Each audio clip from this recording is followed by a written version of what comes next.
monte dans les maquis baoulés à l'approche de la Pâques. Les gérants de maquis se préparent pour une fête réussie. Et puis le ministère des Transports passe à la répression après la phase de sensibilisation pour la sécurisation de la fête de la Pâques. L'Office de sécurité routière et la police spéciale de la sécurité routière PSSR veille au grain une opération qui a conduit à plusieurs retraits de permis de conduire et la mise en fourrière de véhicules. Bonsoir et bienvenue dans le journal. Ambiance électrique dans les maquis baoulés avant la célébration de la Pâques, Pâques qui symbolise la victoire de Jésus-Christ sur la mort chez les chrétiens. Pour le peuple baoulé, la fête de Pâques est un moment de retrouvailles et de convivialité. C'est ainsi l'occasion pour les maquis de faire de bonnes affaires. À la veille de cette fête, les maquis baoulés font peau neuve. Antoine Bassa revient de plusieurs maquis de la commune de Yopougon. Dans ce maquis situé dans la commune de Yopougon, le personnel est à la tâche. Objectif de ces travaux, embellir l'espace pour la fête de Pâques. Après une édition manquée du fait de la crise sanitaire liée au coronavirus, les Abidjanais originaires du centre du pays ne veulent pas se faire compter le Pâques-Inou 2021, un moment de retrouvailles qu'ils affectionnent. Et les responsables des espaces qui leur sont dédiés ne manquent pas d'astuces pour rendre ces moments inoubliables. On prévoit 3 jours vraiment de folie. À partir de samedi, dimanche, lundi, je pense bien que toute la population va bien s'amuser ici. On est déjà prête, toute boisson est déjà arrivée. Côté restauration aussi, il y a poulet, il y a poisson, viande de brousse, un peu de tout pour Pâques-Inou.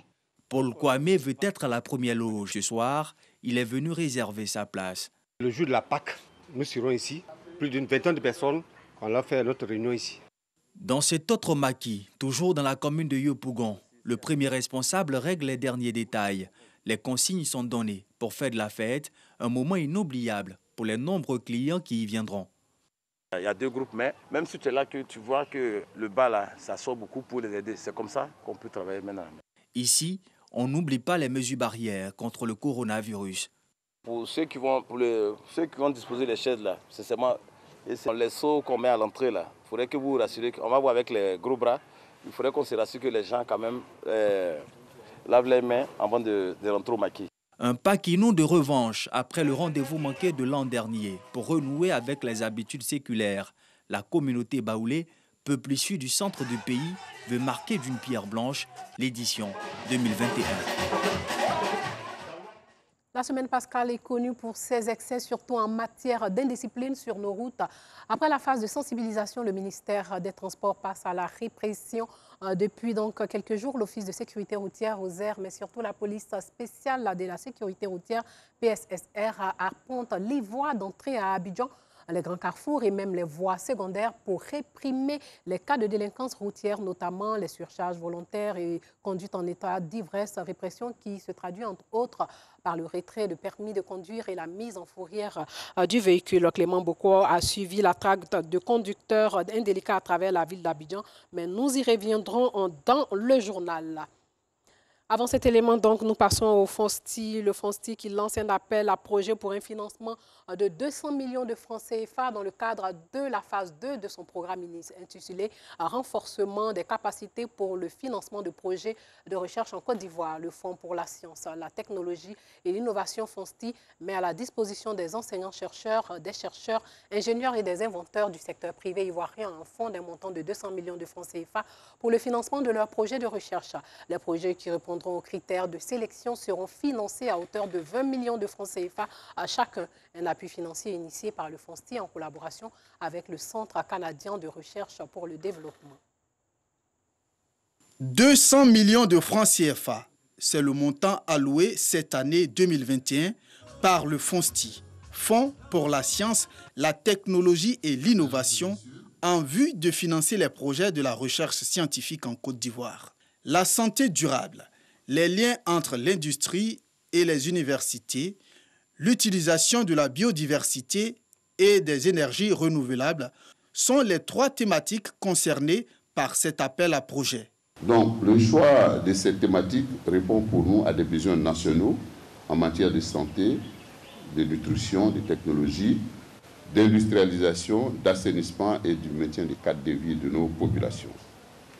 La transdisciplinarité, La synergie des pratiques et techniques issues des différentes spécialités permettra pour nous d'aborder tous les contours relatifs aux problèmes évoqués. L'appel s'adresse aux enseignants-chercheurs, aux ingénieurs, aux innovateurs, aux inventeurs et aux acteurs du secteur privé. Cet appel à projet, selon le FONSTI, vise à encourager le monde universitaire et le secteur privé à travailler en symbiose pour le développement de la recherche scientifique afin de faire face aux besoins nationaux dans le domaine sanitaire et socio-économique. Nous avons des compétences, des niveaux internationaux, très souvent, mais chacun travaille de façon isolée. Nous voulons encourager la mutualisation des compétences en Côte d'Ivoire. Seuls les projets présentés par des équipes seront retenus pour financement. Les projets devront être soumis uniquement à l'adresse électronique du FONSTI, www.fonsti.org, avant le 2 mai 2021, délai de rigueur. Chaque projet retenu sera financé à hauteur de 20 millions de francs CFA. L'organisation féminine Lead for Her vient de lancer la première édition de sa rencontre d'échange bimensuelle dénommée le Café du Leadership.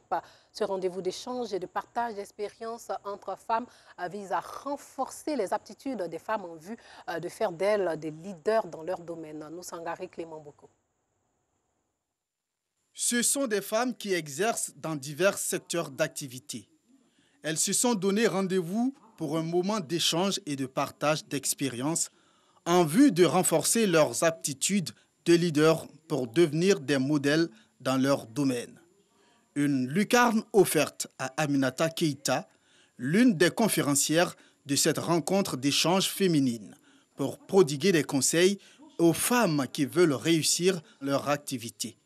Pour elle, les femmes doivent s'approprier deux valeurs, la confiance en soi et l'envie d'apprendre. Une femme est un être prédisposé à être leader. Et pour être un vrai leader, une femme doit simplement développer ce qu'elle a en elle. C'est-à-dire avoir des valeurs. Avoir des valeurs, savoir accompagner les valeurs d'intégrité, les valeurs de respect, les valeurs de loyauté, les valeurs de gratitude. Une femme doit être vraie et juste et aimer apprendre. Une femme doit se former pour pouvoir être toujours à la hauteur des responsabilités qui lui sont confiées. Dénommé le Café du Leadership, cette rencontre d'échange bimensuel est une initiative de Lead for Her. C'est simplement de dire au monde entier que si nous associons les vertus du café, la puissance du café, la saveur du café, l'art que le café distille dans l'eau chaude, au leadership, on aura des femmes fortes, des femmes vaillantes et des femmes qui sauront comment réagir face à la difficulté dans l'exercice de leurs fonctions, qu'elles soient au sommet ou pas encore au sommet. Il ne s'agira pas de ressembler aux hommes, non, pas du tout, mais de travailler et d'exercer notre pouvoir avec notre particularité, avec nos différentes stratégies, avec notre façon d'être et d'imposer ce que nous avons à imposer et d'avancer. Créée en 2019, Lead for Her est une organisation qui œuvre pour la promotion de la femme à travers le renforcement de leurs capacités au leadership et au monitoring. Sa création a été rendue possible grâce au Centre américain de l'ambassade des USA en Côte d'Ivoire. Au Sénégal, les lutteurs repartent au combat après un an de disette en banlieue de Dakar. Des lutteurs s'entraînent pour préparer le match choc du 4 avril, c'est-à-dire demain, qui va marquer le grand retour des combats après un an d'interruption à cause du coronavirus. Pékin, Sénégal, 29 mars 2021. La lutte est ici une tradition séculière célébrant la fin des récoltes. Les combats attirent de nombreux fans. Les restrictions liées au virus ont mis les lutteurs au chômage. Mais l'entraînement a repris et la saison est sur le point de La période de la pandémie était très difficile pour nous. Si nous devions seulement nous occuper des charges familiales, il n'y aurait aucun problème. Mais il y a d'autres personnes qui croient en nous et avec qui nous devons partager ce que nous avons. Je suis très proche de mes supporters et je suis dans l'obligation de les soutenir nous avons vraiment senti les dégâts causés par la pandémie. Dimanche aura lieu le premier combat majeur depuis le début de la pandémie. Le stade de 20 000 places ne sera rempli qu'à moitié de sa capacité. Tous les Sénégalais aiment la lutte parce qu'on se retrouve là-dedans. Non seulement on fait du sport, mais c'est toute une culture qui est racontée dans les séances de lutte.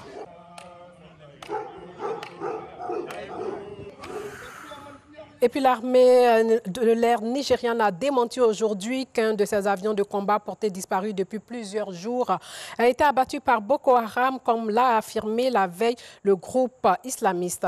Un Alpha Jet appareil d'attaque au sol nigérien en mission de soutien aux troupes affrontant les islamistes dans l'état de Borno, c'est dans le nord-est du Nigeria, a disparu des écrans radars mercredi et est présumé s'être écrasé. Vendredi, Boko Haram avait publié une vidéo dont l'authenticité n'a pu être vérifiée en montrant un de ses combattants paradant dans ce que le groupe avait décrit comme l'épave de l'appareil sur laquelle on voit peint un drapeau nigérien et le numéro NAF 475. Et puis au Congo-Brazza, le parti de l'opposant Guy Brice Parfait Kolela a contesté aujourd'hui la réélection du président sortant Denis Sassou Nguesso en présentant ses propres résultats. Sassou Nguesso a été réélu, sachez-le, avec plus de 88% des suffrages selon les résultats provisoires officiels annoncés le 23 mars dernier par le ministre de l'Intérieur de la RDC. Et Kolela était crédité de plus de 7% selon ces mêmes résultats provisoires officiels. Le parti de Kolela est celui de l'autre candidat de l'opposition de la RDC, Mathias Dzon, ont déposé un recours devant la Cour constitutionnelle qui va se prononcer cette semaine ou la semaine prochaine. Et puis au Brésil, la faim gagne du terrain dans un pays en pleine pandémie. Avec la crise économique engendrée par la pandémie, les habitants de Sao Paulo sont de plus en plus nombreux à survivre grâce à l'aide alimentaire qui dépend de dons de plus en plus rares. Les files d'attente des points de distribution de nourriture ne cessent de s'allonger dans les grandes villes du pays. Ces habitants de Sao Paulo attendent de recevoir des repas.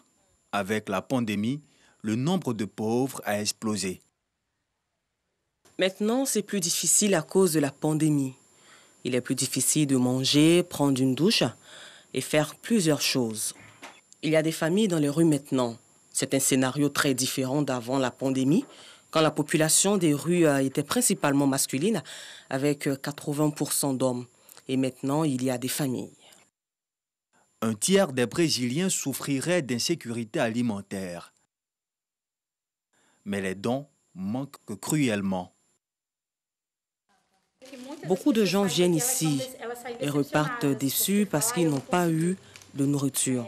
Donc pour nous, c'est très triste. Au début de la pandémie de la Covid-19, tout le monde a décidé de faire des dons.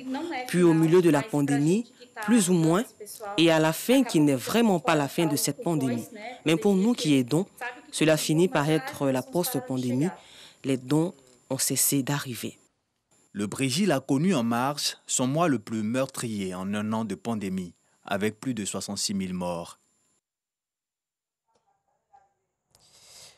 La semaine pascale est connue pour ses excès, surtout en matière d'indiscipline sur nos routes. Je vous l'ai dit en début de journal, après la phase de sensibilisation, le ministère des Transports passe à la répression. Depuis quelques jours, donc, l'Office de sécurité routière OSER, mais surtout la police spéciale de la sécurité routière PSSR apprend les voies d'entrée d'Abidjan, les grands carrefours et même les voies secondaires pour réprimer les cas de délinquance routière, notamment les surcharges volontaires et conduites en état d'ivresse. Répression qui se traduit, entre autres, par le retrait de permis de conduire et la mise en fourrière de véhicules. Clément Boko a suivi la traque de certains conducteurs indélicats à travers la ville d'Abidjan. Son reportage. Corridor de Gesco, ce samedi 3 avril, veille de la fête de Pâques. Une période où les voyageurs se comptent par milliers. Et la plupart des véhicules de transport de personnes affichent complet. Une occasion de faire de bonnes affaires pour les transporteurs. Pour cela, certains n'hésitent pas à transgresser les règles de base, comme c'est le cas avec ce conducteur qui prend plus de passagers que son véhicule ne peut en contenir. Pour lui, ce sera le test d'alcoolémie. Vous vérifiez si vous avez consommé de l'alcool avant de prendre le volant. Hein? Et voilà le réactif. Le réactif là, tu vois qu'il est blanc. Quand tu vas mettre de l'air à l'intérieur de ce ballon, on va vider l'air qui va traverser ça. S'il change de couleur, qu'il vit au rouge, c'est que tu as consommé de l'alcool, qu'il y a l'alcool dans son sang. Si, ok. Maintenant, on va vérifier. Ok. Donc il est négatif au test d'alcoolémie. Il n'a pas de souci à ce niveau. Mais son véhicule a un problème parce qu'il est en surnombre. Donc c'est un cas de fourrière. Finalement, il bénéficiera de la clémence des agents de police et l'homme pourra continuer son voyage. Les cars de voyageurs, les mini-cars et même les tricycles n'échappent pas au contrôle des agents de police assermentés par l'Office de la sécurité routière. Contrôle de routine et conseils pour certains. Actuellement, c'est la table est faite. Allez-y doucement. Vous roulez doucement, vous allez arriver à bon port. Ceux qui vont fêter là, ils vont revenir avec une bonne santé. Vous avez compris, non? Ok, chef. Ok. Vous allez doucement. Vous avez tous les papiers au complet. Vous avez compris? Ok, merci. Merci, chef. Allez-y. Pas de chance pour ce chauffeur de taxi communal. Oui, la visite est périmée. Depuis 2015, jusqu'à présent, il n'a pas fait de visite. Sinon, les autres papiers ça va. Le résultat est sans appel. C'est la fourrière. Les hommes du commissaire Touré Abdulkader ne vont pas aller de main morte avec les conducteurs indisciplinés. Pour eux, la mission, c'est sauver des vies. Au grand carrefour de Koumassi, également, l'on assiste à des actes d'incivisme. C'est quoi?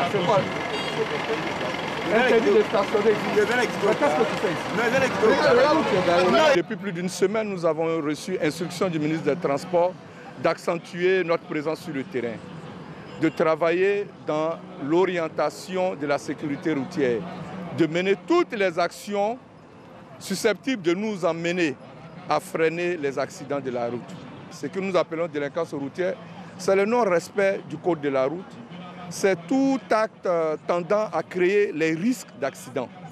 Et donc, c'est sur ces leviers-là que nous agissons. La traque aux conducteurs indisciplinés se poursuit pour freiner les accidents de la circulation en cette période pascale. Et ce soir, les chrétiens célèbrent la veille pascale. Demain, donc, les chrétiens vont célébrer la résurrection de Jésus-Christ. C'est la victoire de Jésus-Christ sur la mort. Il est resté dans le tombeau 3 jours, mais la mort n'a pas pu le retenir. Il est vivant. Merci de nous avoir suivis et bonne fête de Pâques.